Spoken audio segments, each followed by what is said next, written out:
ഇന്ന് നമ്മുടെ സംസ്ഥാനത്ത് 1553 പേർക്കാണ് കോവിഡ് സ്ഥിരീകരിച്ചത്. അതിൽ 1391 പേർക്കും സമ്പർക്കം മൂലമാണ് രോഗബാധയുണ്ടായത്. ഇന്ന് രോഗമുക്തരായവർ 1950 പേരാണ്. മരണമടഞ്ഞത് 10 പേരാണ്. കഴിഞ്ഞ 24 മണിക്കൂറിൽ 30,342 സാമ്പിളുകളാണ് പരിശോധിച്ചത്. ഇപ്പോൾ സംസ്ഥാനത്താകെ 21,516 കോവിഡ് ആക്റ്റീവ് കേസുകളാണുള്ളത്. രാജ്യത്ത് ഒറ്റ ദിവസത്തെ കോവിഡ് പോസിറ്റീവ് കേസുകളുടെ എണ്ണം 83,883 വർദ്ധിച്ചിരിക്കുകയാണ്. കഴിഞ്ഞ 24 മണിക്കൂറിനകം 1043 മരണങ്ങളാണ് റിപ്പോർട്ട് ചെയ്തത്. ഇതോടെ ഇന്ത്യയിലാകെ COVID-19 പോസിറ്റീവ് കേസുകളുടെ എണ്ണം 38,54,000 ഉയർന്നിരിക്കുന്നു. 8,16,000 പോസിറ്റീവ് കേസുകൾ നിലവിലുണ്ട്. മരണസംഖ്യ 67,400 നിൽക്കുന്നു. തത്തുല്യമായ വർധന കേരളത്തിലില്ലെങ്കിലും ഇവിടുത്തെ സ്ഥിതിയും ആശ്വാസത്തിന് വക നൽകുന്നതല്ല. കഴിഞ്ഞ 2 ദിവസങ്ങളായി പോസിറ്റീവാകുന്ന കേസുകളുടെ എണ്ണത്തിൽ കുറവുണ്ടായിട്ടുണ്ട്. എന്നാൽ അത് നമ്മുടെ ജാഗ്രത കുറയ്ക്കാനുള്ള ഒരു സൂചനയല്ല. കഴിഞ്ഞ ദിവസങ്ങളിൽ ഓണാവധിയും മറ്റുമായിരുന്നു. അതുകൊണ്ട് തന്നെ ആളുകൾ പൊതുവെ ടെസ്റ്റിന് പോകാൻ വിമുഖത പ്രകടിപ്പിച്ചിരുന്നു. സ്വകാര്യ ആശുപത്രികളിലും ലാബുകളിലുമടക്കം ടെസ്റ്റിൻ്റെ എണ്ണത്തിൽ കുറവുണ്ടായി. അങ്ങനെ പൊതുവിൽ ടെസ്റ്റിൻ്റെ എണ്ണം കുറഞ്ഞതുകൊണ്ടുകൂടിയാണ് കേസുകളുടെ എണ്ണത്തിലും കുറവുണ്ടായത്. ടെസ്റ്റ് പോസിറ്റിവിറ്റി റേറ്റ് കഴിഞ്ഞ 2 ദിവസങ്ങളിൽ കൂടുതലാണ് എന്നത് പ്രത്യേകം ശ്രദ്ധിക്കേണ്ടതാണ്. ടെസ്റ്റുകൾ കൂടുന്ന സമയത്ത് കേസുകളുടെ എണ്ണം സ്വാഭാവികമായും കൂടും. ടെസ്റ്റ് പോസിറ്റിവിറ്റി റേറ്റ് നമുക്ക് 5-ന് താഴെ ഈ ഘട്ടത്തിൽ നിർത്തേണ്ടതാണ്. എന്നാൽ കഴിഞ്ഞ 2 ദിവസങ്ങളിൽ അത് 8-ന് മുകളിലാണ്. മറ്റൊരു കാര്യം, കഴിഞ്ഞ ഒരു മാസത്തിന് ഉള്ളിലാണ് മൊത്തം കേസുകളുടെ 50% കൂടുതൽ കേസുകളുണ്ടായത്. അതായത് പകുതിയിലധികം കേസുകളും കഴിഞ്ഞ ഒരു മാസത്തിനുള്ളിലാണ് വന്നത്. ഇതിൽ നിന്നും മനസ്സിലാക്കേണ്ടത് കേസുകൾ വ്യാപിക്കുന്ന സാഹചര്യം തന്നെയാണ് നിലവിലുള്ളത് എന്നാണ്. ഇപ്പോൾ ചില പഠനങ്ങൾ ചൂണ്ടിക്കാട്ടുന്നത് ഒക്ടോബർ അവസാനത്തോടുകൂടി കേസുകൾ വീണ്ടും വർദ്ധിക്കുമെന്നാണ്. നമ്മൾ കഴിഞ്ഞ ജനുവരി മുതൽ കോവിഡിനെതിരെ പോരാടുകയാണ്. വ്യാപനം അതിൻ്റെ ഉച്ചസ്ഥായിയിലെത്തുന്നത് പിടിച്ചു നിർത്താൻ നമുക്ക് കഴിഞ്ഞു. അതിലൂടെ മരണനിരക്ക് കുറക്കുവാനും നമുക്ക് സാധിച്ചു. കഴിഞ്ഞ മാസം പ്രതീക്ഷിച്ച അതേ രീതിയിൽ പോസിറ്റീവ് കേസുകളുടെ വർധന ഉണ്ടായില്ല. ജനങ്ങളാകെ ഒരു പരിധിയിൽ കൂടുതൽ ജാഗ്രത പുലർത്തിയെന്തുകൊണ്ടാണ് അത് സാധ്യമായത്? നമ്മുടെ സംവിധാനങ്ങളടക്കം കാര്യക്ഷമമായി പ്രവർത്തിക്കുകയും ചെയ്തു. വിദഗ്ധർ പറഞ്ഞത് ഈ സമയത്ത് 10,000-നും 20,000-നും ഇടയിൽ കേസുകൾ വരുമെന്നായിരുന്നു. എന്നാൽ അത് പിടിച്ചു നിർത്താൻ നമുക്ക് കഴിഞ്ഞു.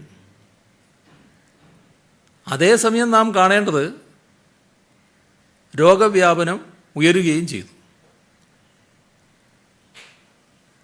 ഇപ്പോൾ ഓണം കഴിഞ്ഞതാണ്. ഓണാവധിക്കാലം നമ്മുടെ മാർക്കറ്റുകൾ, പൊതുസ്ഥലങ്ങൾ എല്ലാം സജീവമായിരുന്നു. ഇതിൻ്റെ ഫലമായി ജനങ്ങൾ തമ്മിലുള്ള സമ്പർക്കത്തിൻ്റെ തോത് വർദ്ധിച്ചിട്ടുണ്ട്. ആളുകൾ കൂടുതലായി ഓണാഘോഷത്തിന് നാട്ടിലെത്തിയിട്ടുമുണ്ട്. ഇതിൻ്റെ എല്ലാം ഫലമായി രോഗവ്യാപനം വർദ്ധിച്ചിട്ടുണ്ടോ? ഇത് വ്യക്തമാകാൻ ഇനിയും ദിവസങ്ങളെടുക്കും. അപ്പോൾ അടുത്ത 2 ആഴ്ച പ്രധാനമാണ്. ഇപ്പോഴാണെങ്കിൽ കൂടുതൽ ലോക്ക്ഡൗൺ ഇളവുകൾ വന്നിട്ടുണ്ട്. അതോടുകൂടി പൊതുവെ എല്ലായിടത്തും തിരക്ക് വർദ്ധിച്ചിട്ടുണ്ട്. കോവിഡിനൊപ്പം തന്നെ ജീവിതം കൊണ്ടുപോവുക, ഈ അടിസ്ഥാനത്തിലാണ് ഇപ്പോൾ കൂടുതലായി ഇളവുകൾ നൽകുന്നത്. ഇളവുകളുള്ളപ്പോൾ തന്നെ വ്യക്തിപരമായി ജാഗ്രത നാം വർദ്ധിപ്പിക്കേണ്ടതുണ്ട്. ലോക്ക്ഡൗൺ 4ാം ഘട്ട ഇളവുകൾ കേന്ദ്രം പ്രഖ്യാപിച്ചിട്ടുണ്ട്. എല്ലാ കാലത്തും അടച്ചിട്ട് പോകാൻ നമുക്കാവില്ല. സംസ്ഥാനവും ഉചിതമായ രീതിയിൽ ഇളവുകൾ നൽകുന്നുണ്ട്. ഇങ്ങനെ ഔപചാരികമായ നിയന്ത്രണങ്ങൾ ഒഴിവാകുമ്പോൾ ഒരു തരത്തിലുമുള്ള നിയന്ത്രണം വേണ്ടതില്ല എന്നല്ല അതിനർത്ഥം. നമ്മുടെ ഓരോരുത്തരുടെയും വ്യക്തിപരമായ ചുമതലയായി കോവിഡ് പ്രതിരോധം മാറുകയാണ്. അതായത് ശാരീരിക അകലം പാലിക്കൽ, രോഗം പകരാനുള്ള എല്ലാ സാധ്യതകളിൽ നിന്നും അകന്നു നിൽക്കൽ, ഇത് നാം ഓരോരുത്തരും നമ്മുടെ പ്രതിജ്ഞയായി തന്നെ എടുക്കണം. അതേസമയം ഏറ്റവും അധികം കരുതലോടെ നാം പരിപാലിക്കേണ്ടത് നമ്മുടെ വയോജനങ്ങളെയാണ്. വയോജനങ്ങളുമായി കുറച്ചധികം സമ്പർക്കമുണ്ടായ ദിവസങ്ങളാണ് കഴിഞ്ഞുപോയത്. അതുകൊണ്ട് തന്നെ ഈ ഓണ ദിവസങ്ങളുമായി ബന്ധപ്പെട്ട് അടുത്ത 14 ദിവസം നാം ശ്രദ്ധയോടെ കാര്യങ്ങൾ കൈകാര്യം ചെയ്യണം. ഓണം ക്ലസ്റ്റർ എന്ന തരത്തിൽ തന്നെ വിപുലീകരിക്കാനുള്ള സാധ്യത നിലനിൽക്കുന്നുണ്ട്.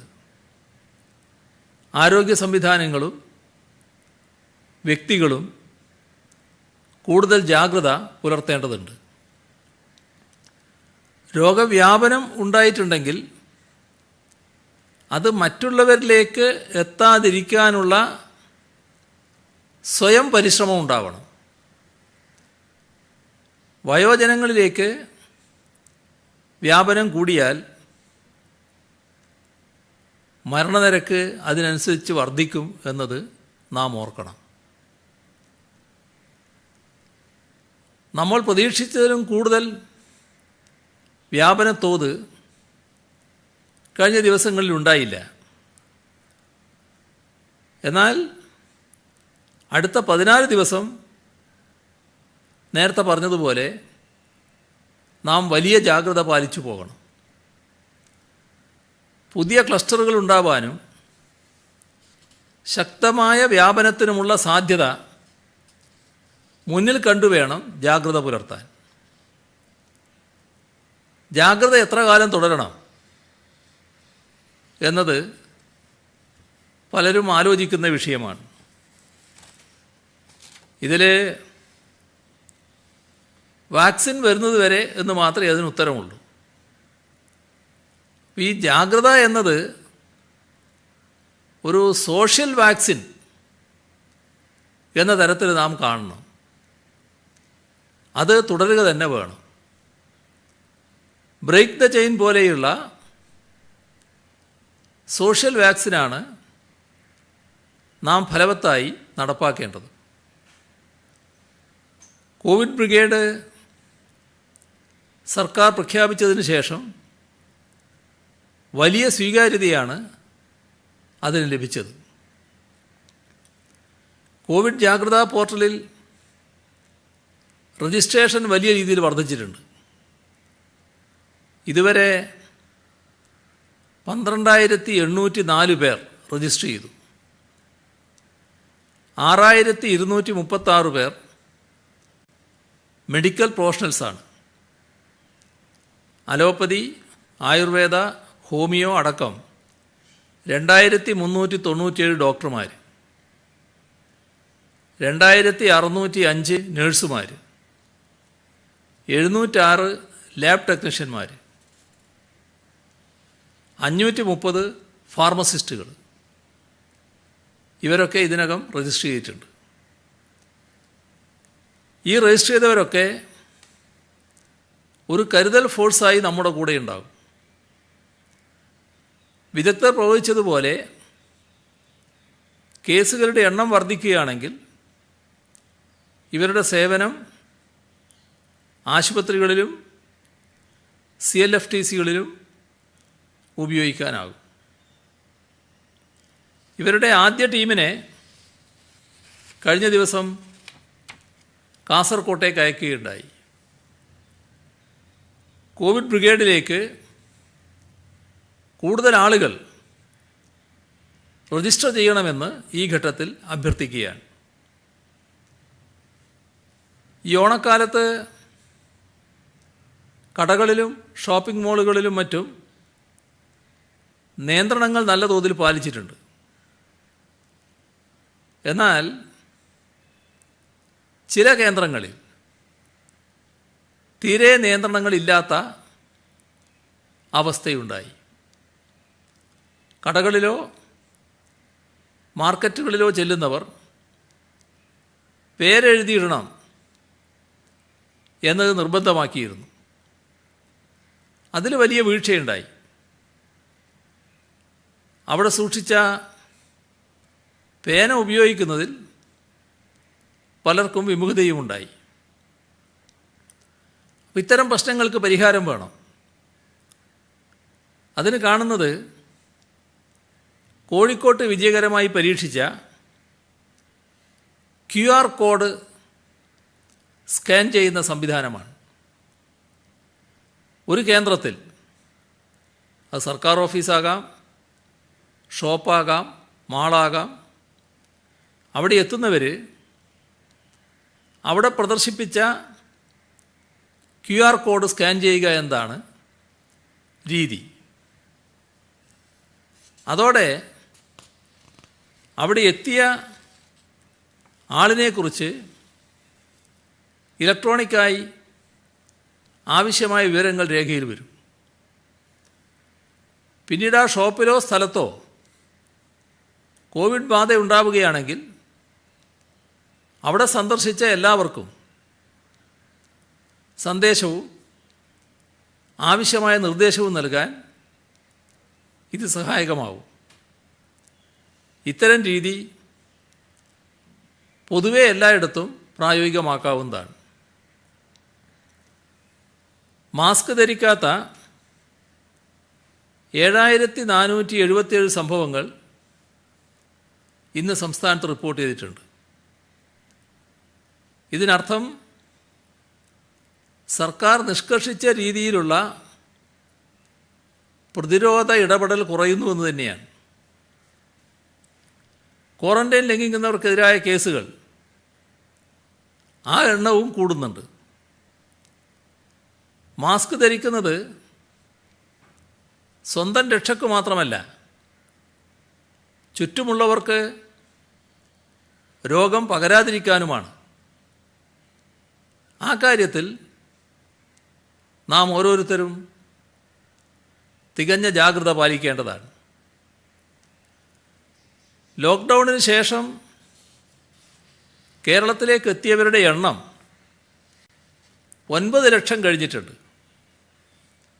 കൃത്യമായി പറഞ്ഞാൽ 9,10,684. അതിൽ 61% മറ്റ് സംസ്ഥാനങ്ങളിൽ നിന്നാണ്. 5,62,693 പേർ മറ്റ് സംസ്ഥാനങ്ങളിൽ നിന്ന് വന്നവരാണ്. വിദേശ രാജ്യങ്ങളിൽ നിന്ന് 3,47,991 പേർ വന്നു. മറ്റ് സംസ്ഥാനങ്ങളിൽ നിന്ന് വന്നവരിൽ 61.26% പേരും തീവ്ര രോഗവ്യാപനമുള്ള റെഡ് സോണുകളിൽ നിന്നുള്ളവരാണ്.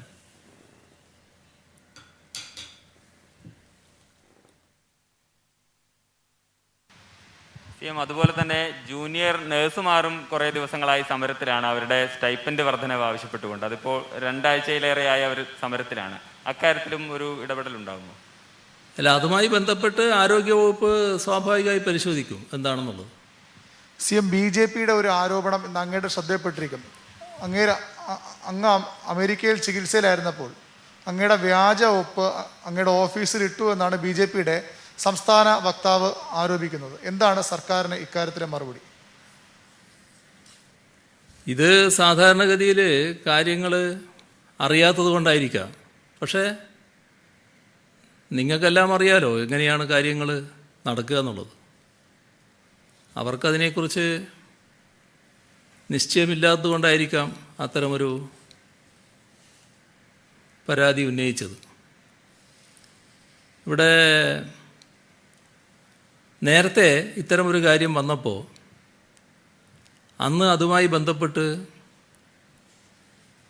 ഒരു വിശദീകരണം വന്ന കാര്യം അത് ഞാനിവിടെ ഉദ്ധരിക്കാം. മുഖ്യമന്ത്രി പിണറായി വിജയൻ അമേരിക്കയിൽ പര്യടനത്തെ തുടർന്ന് ഫയലുകൾ കെട്ടിക്കിടന്നുവെന്ന KC ജോസഫിൻ്റെ പ്രസ്താവന അടിസ്ഥാനരഹിതം. ഈ ദിവസങ്ങളിൽ ഫയലുകൾ ഇലക്ട്രോണിക് സംവിധാനം വഴി മുഖ്യമന്ത്രിക്ക് അയച്ചു കൊടുത്ത് തീരുമാനമെടുക്കുന്നുണ്ട്. ഇത് കൃത്യമായി നടക്കുകയാണ്. ഈ ഫയലുകളിൽ മാത്രമല്ല, ഫിസിക്കൽ ഫയലുകളിലും തീരുമാനമെടുക്കുന്നുണ്ട്. ഫിസിക്കൽ ഫയലുകൾ ഇലക്ട്രോണിക് ഫയലുകളാക്കി മാറ്റിയാണ് അയച്ചു കൊടുക്കുന്നത്. ഇത് ഈ പറഞ്ഞതിന് മുൻപുള്ളൊരു കാര്യമാണ്. അപ്പോൾ ഇത് നാം നേരത്തെ മുതൽ സ്വീകരിച്ചു വരുന്ന ഒരു നടപടിക്രമമാണ്. ഇവിടെ ഒപ്പിനെക്കുറിച്ചാണല്ലോ പറയുന്നത്. ഒപ്പ് എൻ്റെ ഒപ്പാണ്. അന്ന് മലയാള ഭാഷാ ദിനാചരണത്തിൻ്റെ ഫയൽ മാത്രമല്ല ഒപ്പിട്ടത്. 2018 സെപ്റ്റംബർ 6 എന്നൊരു ദിവസം 39 ഫയലുകൾ ഒപ്പിട്ടിട്ടുണ്ട്. നിങ്ങളുടെ കയ്യിൽ മാത്രമല്ല ഇതുണ്ടാകാറ്, എൻ്റെ കയ്യിൽ യാത്രയുടെ ഘട്ടത്തിൽ ഉണ്ടാകാറുണ്ട്. ഇത് ഐപാഡാണെന്ന് നിങ്ങൾക്ക് എല്ലാവർക്കും അറിയാം. ഞാൻ ആ ദിവസത്തെ കണക്കിലേക്ക് പോകാം.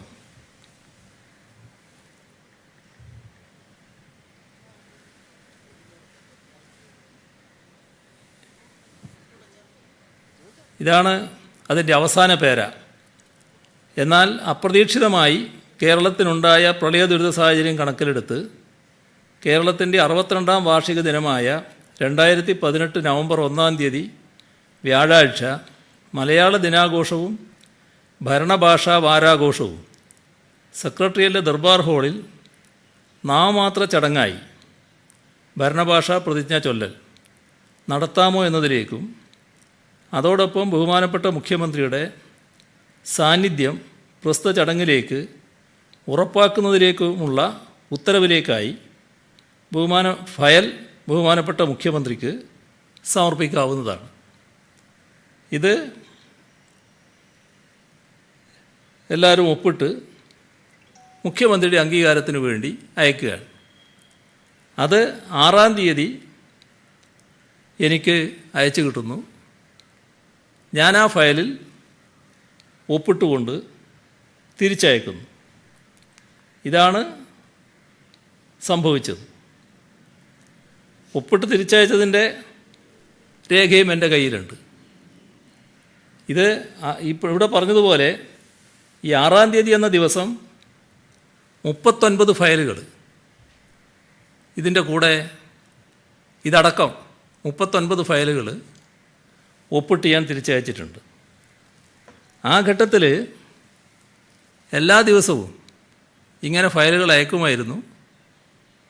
ആ ഫയലുകളെല്ലാം ഞാൻ നോക്കി അംഗീകരിക്കേണ്ടത് അംഗീകരിച്ചുകൊണ്ട് ഒപ്പിട്ട് തിരിച്ചയക്കാറുമുണ്ട്.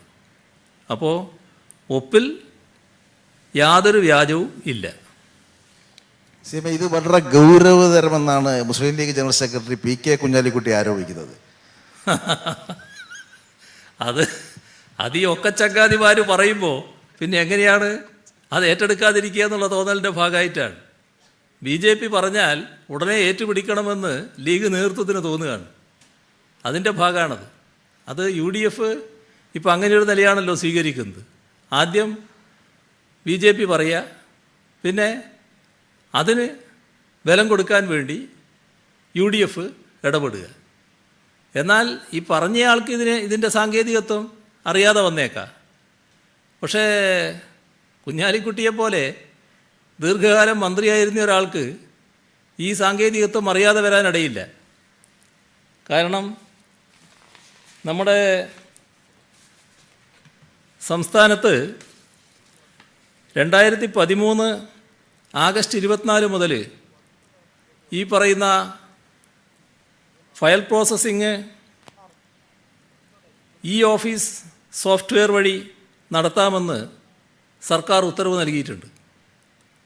അന്ന് മുതൽ സർക്കാരിന് ഇത്തരം ഫയലുകൾ ഓഫീസ് സോഫ്റ്റ്വെയർ വഴി ഉത്തരവ് നൽകാനുള്ള അനുമതിയായി കഴിഞ്ഞിട്ടുണ്ട്. അത് അദ്ദേഹം മനസ്സിലാക്കാത്തതല്ല, അദ്ദേഹം അത് ചെയ്തിട്ടുണ്ടോ എന്ന് എനിക്കറിയില്ല. പക്ഷേ മനസ്സിലാക്കാതിരിക്കാൻ ഒരു തരത്തിലും വഴിയില്ല. CM ആദ്യം BJP നേതാക്കൾ പറയും, അത് ഏറ്റുപിടിച്ച് കോൺഗ്രസ് നേതാക്കൾ രംഗത്തെത്തുന്ന ഇതിനു മുമ്പ് പറഞ്ഞിട്ടുണ്ട്. ഇപ്പോൾ ലീഗും ആ ഗണത്തിലേക്ക് മാറിയോ? പിന്നെ കോൺഗ്രസിനേക്കാളും വാശിയോടെ ലീഗല്ലേ ഇപ്പോൾ ചില കാര്യങ്ങളിൽ ഇതിനെ സഹായിച്ചുകൊണ്ടിരിക്കുന്നത്. UDFൻ്റെ പൊതു സംസ്കാരമായിട്ടത് മാറുകയാണ്. അപ്പോൾ ഞങ്ങൾ മുൻപന്തിയിൽ തന്നെ നിൽക്കണമെന്ന നിർബന്ധ ബുദ്ധി ലീഗിന് തോന്നുന്നുണ്ടാവും. BJP നേതാക്കൾ ഇത് അറിയാതെ പറഞ്ഞു പോയാണോ, അല്ലെങ്കിൽ ഇങ്ങനെ ഒരു പുകമറ നിൽക്കട്ടെ, അല്ലെങ്കിൽ ഇങ്ങനെ ഒരു സംശയം ഉണ്ടാകട്ടെ എന്ന മനഃപൂർവ്വമായ ഒരു ആലോചനയുടെ ഭാഗമായിട്ടുള്ളതെന്ന് കരുതുന്നുണ്ടോ? ഇത് ഒരു ഗവേഷണം നടത്തി കണ്ടെത്തിയതായിരിക്കുമല്ലോ. ഈ 2018 പോകണമെങ്കിൽ അതിൻ്റെ കാര്യങ്ങളെല്ലാം അന്വേഷിച്ച് കണ്ടെത്തിയിട്ടായിരിക്കുമല്ലോ പറഞ്ഞിട്ടുണ്ട്. അപ്പോൾ തീരെ അറിയാതെയാണെന്ന് പറയാൻ പറ്റില്ല. ഒരു കാര്യങ്ങളിൽ കുറച്ച് മണിക്കൂറുകൾക്കെങ്കിലും കുറച്ച് സമയമെങ്കിലും ഒരു പുകമറ ഇരിക്കട്ടെ എന്ന ഉദ്ദേശം അത് ഉണ്ടാവും. 6-ാം തീയതിയാണ് CM ഇപ്പോൾ പറഞ്ഞ തീയതി.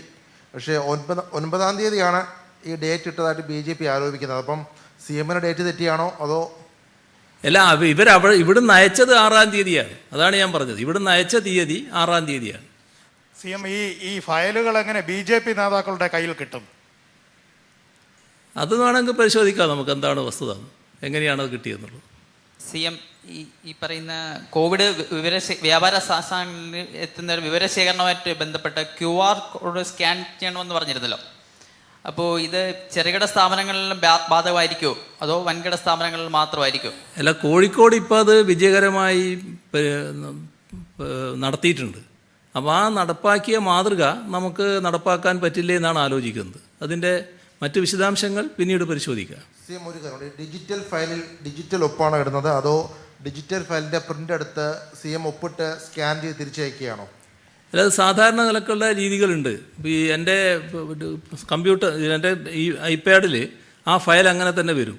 അതിനകത്ത് ഞാൻ ഒപ്പിടുന്ന രീതി വരും. ആ ഒപ്പ് ഡിജിറ്റൽ ഒപ്പ് തന്നെയാണ്, ഫിസിക്കൽ ഒപ്പല്ല.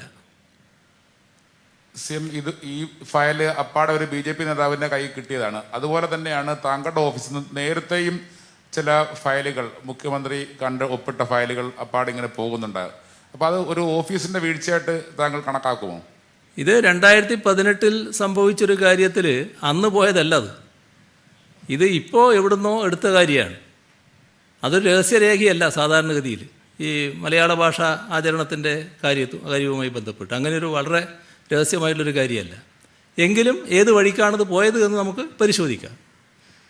CM രാഷ്ട്രീയ വിവാദം ഉണ്ടാകുന്ന കൊലക്കേസുകളിൽ പ്രത്യേക സംഘത്തെ സർക്കാർ നിയോഗിക്കാറുണ്ട്. ഈ വെഞ്ഞാറമൂട് ഇരട്ടക്കൊലക്കേസിൽ പ്രത്യേക സംഘത്തെ സർക്കാർ നിയോഗിക്കാൻ ആലോചിക്കുന്നുണ്ടോ? ഇതിനകത്ത് ഗൂഢാലോചന ഉണ്ട് എന്ന് കോൺഗ്രസിൻ്റെ ഉന്നത നേതൃത്വം ഗൂഢാലോചന നടത്തിയെന്ന് CPM ആരോപിച്ചിട്ടുണ്ട്. ഈ ഗൂഢാലോചന കൂടി പോലീസ് അന്വേഷിക്കുമോ? ഇപ്പം നടത്തുന്ന അന്വേഷണത്തെക്കുറിച്ച് മറ്റു പരാതികളൊന്നും വന്നിട്ടില്ല. അവിടുത്തെ റൂറൽ SP നേതൃത്വത്തിലുള്ള അന്വേഷണമാണ് നടക്കുന്നത്. അതുമായി ബന്ധപ്പെട്ട് മറ്റു പരാതികളൊന്നും ഇതേവരെ ഉയർന്ന് കേട്ടിട്ടില്ല. അപ്പോൾ ആ അന്വേഷണം നടക്കട്ടെ എന്നാണ് ഇപ്പോൾ വെച്ചിട്ടുള്ളത്. ഇങ്ങനെ വിദേശത്തിരുന്ന് ഇങ്ങനെ ഫയലിൽ ഒപ്പിടുവാനുള്ള നിയമസാധ്യതകൾ അങ്ങ് പരിശോധിച്ചിട്ടുണ്ടോ? അതാണ് ഞാൻ പറഞ്ഞത്. നമ്മൾ 24/8/2013 കേരള സർക്കാർ ഇറക്കിയൊരു ഉത്തരവുണ്ട്. അത് ഫയൽ പ്രോസസ്സിങ്ങിന് ഈ ഓഫീസ് സോഫ്റ്റ്വെയർ ഉപയോഗിക്കാമെന്നാണ്. അപ്പോൾ ഈ സോഫ്റ്റ്വെയർ ഉപയോഗിക്കുന്നത് സാധാരണഗതിയിൽ മുഖ്യമന്ത്രി എന്ന നിലക്ക് ഞാൻ ഉപയോഗിച്ചത് ഓഫീസിന് പുറത്ത്, അതായത് തിരുവനന്തപുരത്തിന് പുറത്ത്, ചിലപ്പോൾ സംസ്ഥാനത്തിനകത്താകാം, സംസ്ഥാനത്തിന് പുറത്താകാം, വിദേശത്തുള്ളപ്പോൾ വിദേശത്തുള്ളപ്പോഴും ആ ഘട്ടത്തിലെല്ലാം ഇത് ഉപയോഗിച്ചിട്ടുണ്ട്. അതിൽ യാതൊരു അപാകതയുമില്ല. മറ്റൊരു കാര്യം, ഈ UDF സർക്കാരിൻ്റെ കാലത്ത് ഒരു അറബിക് സർവകലാശാല പരിഗണനയിലുണ്ടായിരുന്നു. ഈ സർക്കാർ അത് പരിഗണിക്കുന്നുണ്ടോ? ആ ഒരു സർവകലാശാലയുടെ കാര്യം പരിശോധനയിലില്ല. എന്നാൽ ഒരു ഇൻസ്റ്റിറ്റ്യൂട്ടിൻ്റെ കാര്യം നേരത്തെ ചർച്ച ചെയ്യുന്നുണ്ടായിരുന്നു. അതിനുള്ള സ്ഥലമെടുപ്പിൻ്റെ കാര്യങ്ങളും മറ്റും ഷാർജ ഭരണാധികാരി വന്നപ്പോൾ ചർച്ച ചെയ്തൊരു കാര്യമുണ്ട്. അത് സ്ഥലം എടുപ്പ് പൂർത്തിയായിട്ടില്ല. അതുമായി ബന്ധപ്പെട്ട നടപടികൾ തുടരുന്നുണ്ട്. CM ഇന്ന് വെഞ്ഞാറമൂട് ഇരട്ട കൊലപാതകവുമായി ബന്ധപ്പെട്ട് ശ്രീ ആനാവൂർ നാഗപ്പൻ പ്രതികരിച്ചത് ഇന്ന് സ്വയരക്ഷയ്ക്കായി വാള് കൊണ്ടു നടന്നിട്ടുണ്ടാകാമെന്നാണ് കൊല്ലപ്പെട്ടവർ. അതായത് സംസ്ഥാനത്ത് എന്നാണ് CM സാധാരണക്കാർക്ക് സ്വയരക്ഷയ്ക്ക് വാള് കൊണ്ടു നടക്കേണ്ടുന്ന ഒരു ഗതികേടിൽ എത്തിച്ചേർന്നത്. മറ്റൊന്ന്, സംസ്ഥാനത്തുടനീളമുള്ള കോൺഗ്രസ് പാർട്ടി ഓഫീസുകൾക്ക് നേരെ കടുത്ത ആക്രമണങ്ങളാണ് ഉണ്ടാകുന്നത്. ഇതിനെതിരെ പ്രതികരിക്കുന്നില്ല എന്നും നടപടികൾ ഉണ്ടാകുന്നില്ല എന്നും ആക്ഷേപമുണ്ട്. അതൊക്കെ ഇപ്പോൾ എല്ലാവർക്കും വ്യക്തമായി കഴിഞ്ഞിട്ടുണ്ടല്ലോ. നമ്മുടെ നാട്ടിൽ ഒരു തരത്തിലുള്ള സമാധാനത്തിന് ഭംഗം വരിക എന്ന ഉദ്ദേശത്തോടെയാണല്ലോ ഈ ഹീനമായ ഇരട്ട കൊലപാതകം നടന്നത്. വന്നിടത്തോളം റിപ്പോർട്ടുകൾ എല്ലാം വ്യക്തമാക്കുന്നുണ്ട്. ഞാനിപ്പോൾ അതിനെക്കുറിച്ച് മറ്റു കൂടുതൽ കാര്യങ്ങളിലേക്ക് പോകുന്നില്ല എന്ന് മാത്രമേ ഉള്ളൂ. ഒരു MP-ക്ക് ഈ കൊലപാതകവുമായി ബന്ധമുണ്ടെന്ന ആരോപണം ഉയർന്നിട്ടുണ്ട്. ഫോൺ വിളി അതിൻ്റെ രേഖകൾ പുറത്തു വന്നിട്ടുണ്ട്. അദ്ദേഹമാണെങ്കിൽ ഈ സർക്കാർ അന്വേഷിക്കട്ടെ എന്ന് പറഞ്ഞ് വെല്ലുവിളിക്കുന്നു. അതിൻ്റെ പുറത്ത് എന്തെങ്കിലും അന്വേഷണം ഉണ്ടാകുമോ? അല്ല, ഏത് കാര്യവും അന്വേഷണ ഏജൻസിയാണല്ലോ അന്വേഷിക്കുക. നമുക്ക് ഈ പറഞ്ഞ കാര്യങ്ങളെല്ലാം ഇപ്പോൾ മാധ്യമങ്ങളിൽ വന്നിട്ടുണ്ട്. എല്ലാ കാര്യങ്ങളും ഫലപ്രദമായി അന്വേഷണ ഏജൻസി അന്വേഷിക്കും. അവരന്വേഷിക്കട്ടെ. അടൂർ പ്രകാശിനെതിരെ പ്രത്യേക അന്വേഷണം എന്തെങ്കിലും പ്രത്യേക അന്വേഷണ സംഘം ആർക്കെതിരെ എന്നുള്ളതല്ല ഞാൻ പറയുന്നത്. ഈ മാധ്യമങ്ങളിലും ചില വിവരങ്ങൾ വന്നിട്ടുണ്ട്. ചില വിവരങ്ങൾ പോലീസിന് തന്നെ അറിയുന്നതുമുണ്ട്. അപ്പോൾ അത്തരം കാര്യങ്ങളെല്ലാം അവരന്വേഷിക്കട്ടെ. അന്വേഷിച്ചിട്ട് ഏതാണ് ശരി ഏതാണ് തെറ്റ് എന്നവർ കണ്ടെത്തട്ടെ. കർണാടകയിലുണ്ടായൊരു മയക്കുമരുന്ന് കേസുമായി ബന്ധപ്പെട്ട് പാർട്ടിയുടെ സംസ്ഥാന സെക്രട്ടറിയുടെ മകനെതിരെ ബിനീഷ് കോടിയേരിക്കെതിരെ ഒരു ആക്ഷേപം ഉയർന്നു വന്നിട്ടുണ്ട്. ലീഗ് ഉൾപ്പെടെ ആക്ഷേപം ഉന്നയിച്ചിട്ടുണ്ട്. അപ്പോൾ സർക്കാർ വിഷയത്തിൽ സർക്കാരിൻ്റെ പ്രതികരണം ഉണ്ടാകും? സർക്കാർ പ്രതികരിക്കേണ്ട വിഷയമല്ല അത്. അതുമായി ബന്ധപ്പെട്ട് ഏതെങ്കിലും തരത്തിലുള്ള നിയമവിരുദ്ധ കാര്യങ്ങൾ ഉണ്ടായിട്ടുണ്ടെങ്കിൽ അതിൽ ബന്ധപ്പെട്ട ഏജൻസികൾ ഫലപ്രദമായ നടപടിയെടുക്കും. പിന്നെ കാര്യങ്ങളുമായി ബന്ധപ്പെട്ട വ്യക്തി തന്നെ വിശദീകരണം നടത്തിയിട്ടുമുണ്ട്. CM ഇത് നാർക്കോട്ടിക് സെൽ അന്വേഷിക്കണമെന്നാണ് ആവശ്യം ഉയരുന്നത്. അതെ, ഞാൻ പറഞ്ഞല്ലോ, അത് അങ്ങനെ ഒരു നിയമവിരുദ്ധമായ കാര്യം നടന്നിട്ടുണ്ടെങ്കിൽ നിയമവിരുദ്ധമായ കാര്യങ്ങൾ അന്വേഷിക്കേണ്ട ഏജൻസികൾ സ്വാഭാവികമായും അത് അന്വേഷിക്കുമല്ലോ.